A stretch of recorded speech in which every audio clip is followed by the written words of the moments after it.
shape of the Big Island's largest volcano, Mount Kula.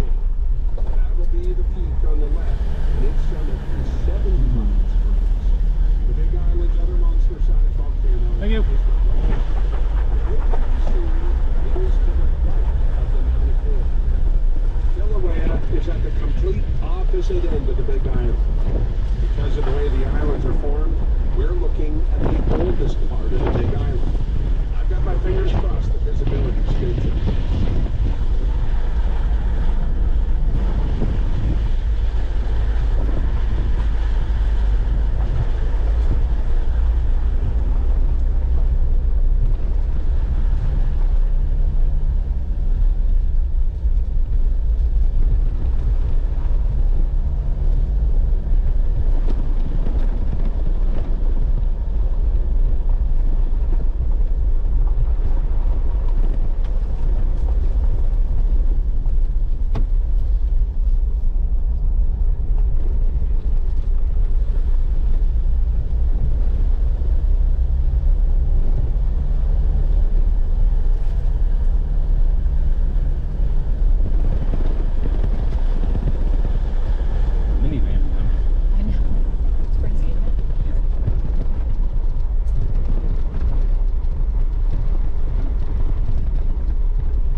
As we drive home, I'm going to share a whole series of stories that take us through some of the unique and fascinating history and culture of Maui and Hawaii.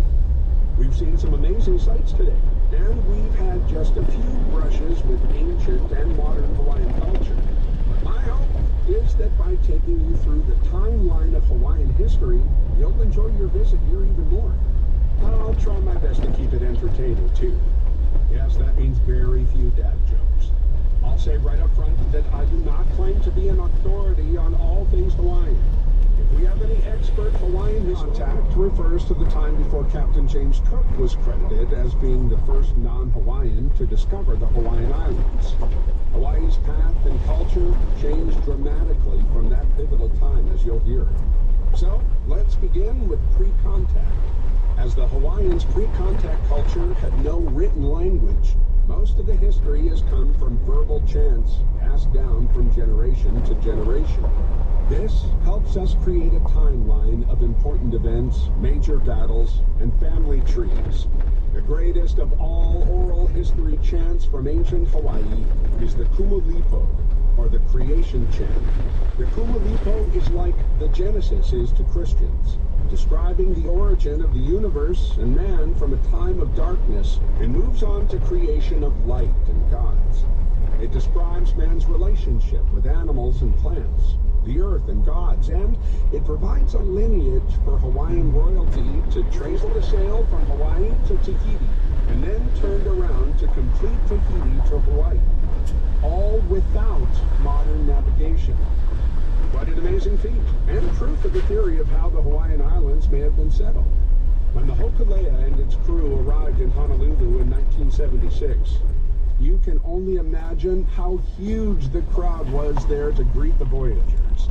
It was a source of great pride for all Polynesians.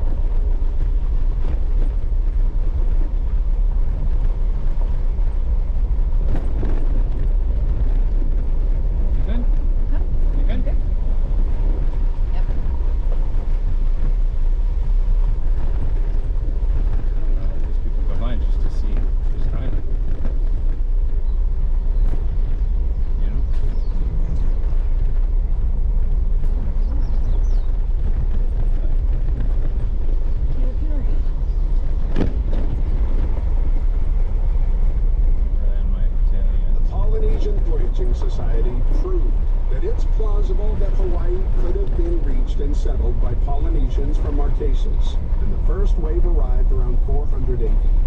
It's believed that these first settlers lived a peaceful and productive existence for some 700 years on Hawaii. Then, between 1100 and 1300 AD, a new wave of settlers arrived. this time from Tahiti. The oral history tells us that the Tahitians found the inhabitants they encountered here to be primitive, and they quickly overpowered those original Hawaiians and may have even enslaved them. Tahitians brought new language, new customs, and new systems to Hawaii. This is likely the beginning of pre-contact Hawaiian culture as it's recounted today. Around this time, the people divided into tribes and a class structure began to emerge. It's thought that the Tahitians brought the beginning of the kapu system, which we'll detail next. This is also a time, and we're up to around the 1400s now, when the Hawaiians begin to decorate themselves with elaborate costumes and jewelry that archaeologists have found.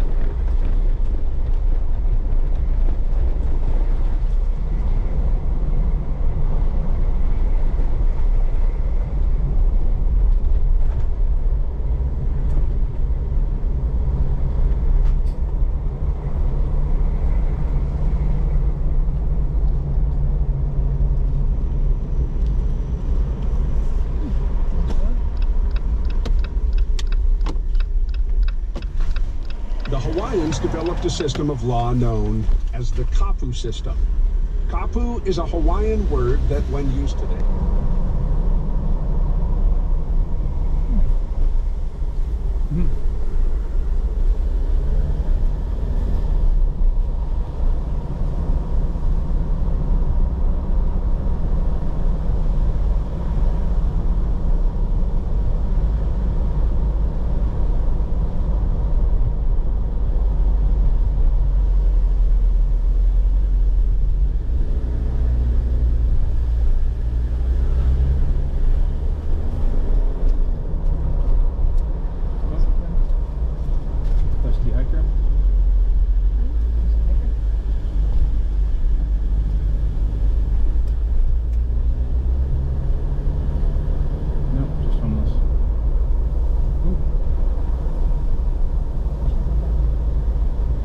to see the attractive St. Joseph Church on our left. This is a lovely photo to take with St. Joseph in the foreground and looking up at the slopes of Haleakala, where we see a large gap in the fortress-like wall of the volcano. That's called the Campo Gap. St. Joseph dates back to 1862. Okay, park at the gate and walk in if you're interested in this quick stop. Yeah, not really.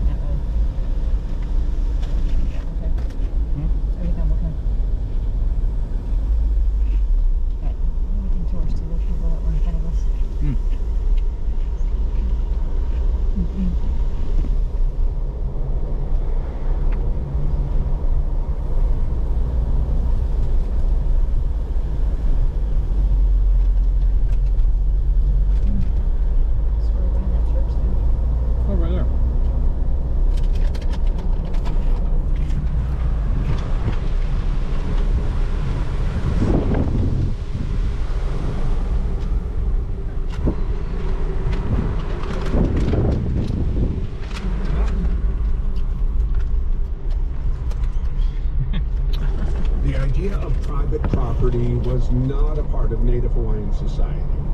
The overriding concept was that no one owned the land. It belonged to everyone. But as we heard, land and resources were also mentioned. With territories came jealousy and rivalry.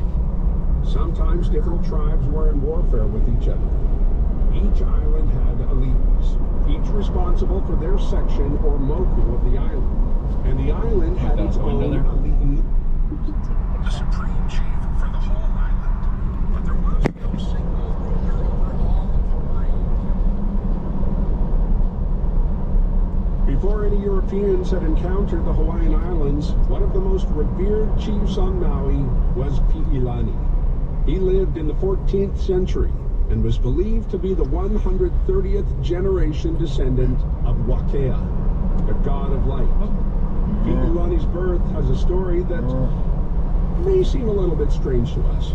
He was conceived of royal parents, but it's said that a dragon-like lizard appeared on his birth. He also had the Pi'ilani Haleheau built, whose remains are near Wainapa Napa Park. Pi'ilani was born in Lahaina. but he was also closely connected to Hana. That said, he toured the whole island, growing the popular support of his people, creating law and order, and, as all good kings do, collecting taxes.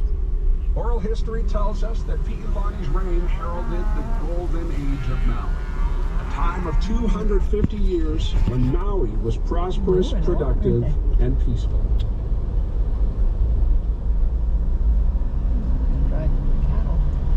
By the native Hawaiian people. This time when he returned, the mood was a little different. Some natives stole one of the ship's smaller boats. This was not an uncommon act, and the usual response was to take hostages until the stolen items were returned. Captain Cook and his men attempted to take the High Chief of the Big Island. Imagine, that'd be something like trying to take the president hostage. All the chief's warriors resisted, and it's reported that Captain Cook and his men took to retreat and launched the rowboats back to the ship. But when he turned his back to push off the boat, he was struck on the head by the natives. They then stabbed him repeatedly, and of course he was killed. This heralded the beginning of a new era for the Hawaiian Islanders. Contribution to our knowledge of the planet. Starting from 1768, 40-year-old Cook took the first of 3 massive voyages that helped map the world. On his first voyage, Cook was sent to observe the astronomical event of Venus passing in front of the sun, and it was to be viewed from Tahiti. Well, you might be asking yourself, why was that so important? Scientific knowledge being what it was at the time, the measurement of the shadow of Venus traveling across the face of the sun would provide data that would allow astronomers to calculate the distance from the sun to the Earth. And that was planned to become the base unit for measuring distances across the universe. So, actually some pretty advanced. To get to Tahiti, Cook sailed from England to South America and across the Atlantic, then around Cape Horn and into the South Pacific. For Cook, those starry observations proved to be a pretty mediocre event, and he was much more interested in onward travels. He continued west to discover and chart New Zealand, and then on to map part of the east coast of Australia for the first time. He passed through the northern strait above Australia and continued west through the Indonesian islands, eventually across to Africa, around the Cape, and back to England. That trip took 3 years. His second voyage was with the mission to find out more about Terra Australis, which was speculated to be a supercontinental landmass in the south, of which he'd already...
down this next bend to the right, follow the long finger of lava rock flow that extends into the ocean.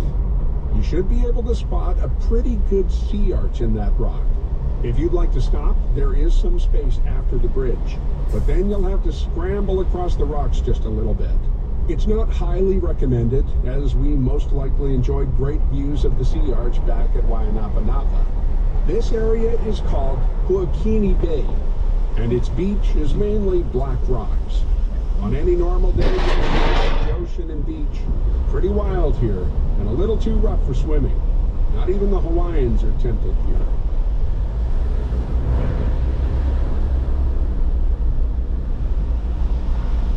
Oh, that's cool. Setup down there, though.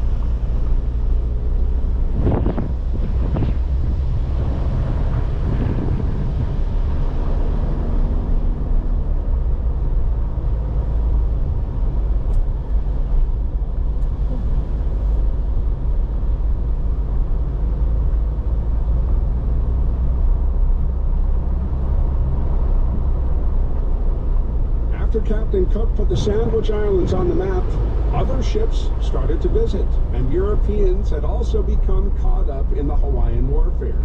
2 English sailors from 2 different ships had been left on the Big Island in separate incidents. They had been befriended by Kamehameha, and they shared their knowledge of tactics of war with him. They even fired cannons that had been won from an attack on a trading ship. The brutal and bloody Kapanewai battle was won by Kamehameha from the Big Island. This was not the final conquering battle, but Kahekili's forces were so weakened he could no longer mount a meaningful resistance to protect Maui. By 1795, Kamehameha returned from the Big Island to finish conquering Maui and went on to become the first ruler of all of Hawaii, after also invading and winning fierce battles on the island of Oahu. Just a quick side note, Captain Cook sailed past Maui but never set foot on the island. The first European to do so was the famous French explorer La Perouse. He defied orders from his superiors to claim Maui for the French. If he had, this might be a very different place. Bonjour.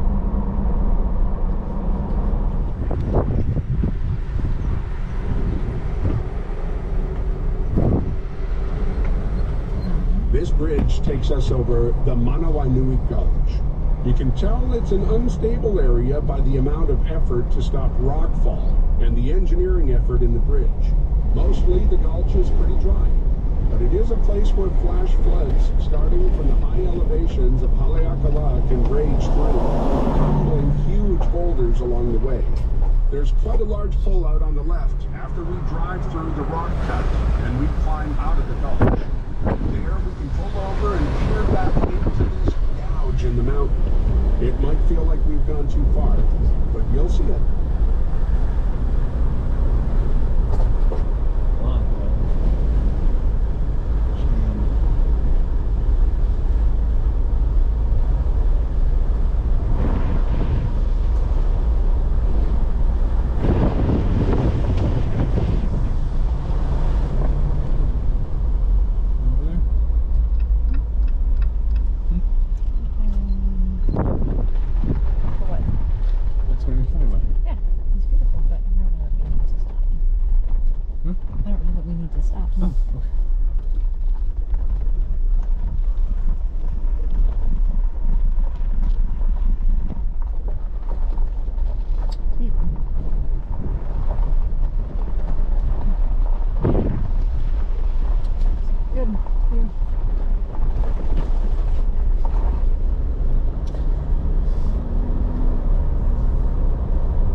view of a dormant cinder cone and old lava flow that runs down to the ocean. On a nice day, it is super photo-worthy, with Kula in the background. This is one of the last places where Haleakala erupted. Volcanoes don't always pour lava out of the top, and these last flows oozed onto the surface of the earth from side vents. You can see the rock is characteristically black.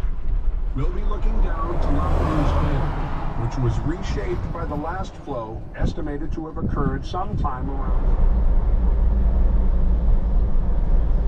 This back road was less crazy than going back on the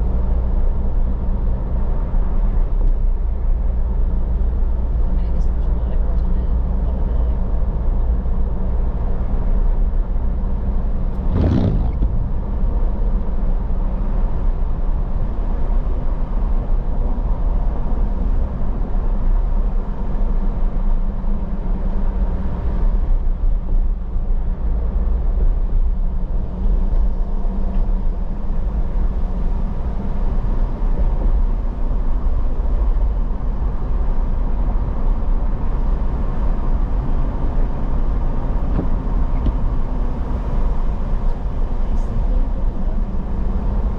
Coming up soon, we'll see the entry to Maui Line, just before the Urukaria country. And do watch for oncoming traffic, okay? We've turned a corner on the island, and from here, looking from left to right, we see the uninhabited island of Kaho'olawe with the tiny crescent-shaped Molokini in front of it. If we follow the coast below us, we see Wailea and Kihei follow around the Ma'alea Bay, and then around to West Maui where the Hana stands. In the background, offshore from West Maui,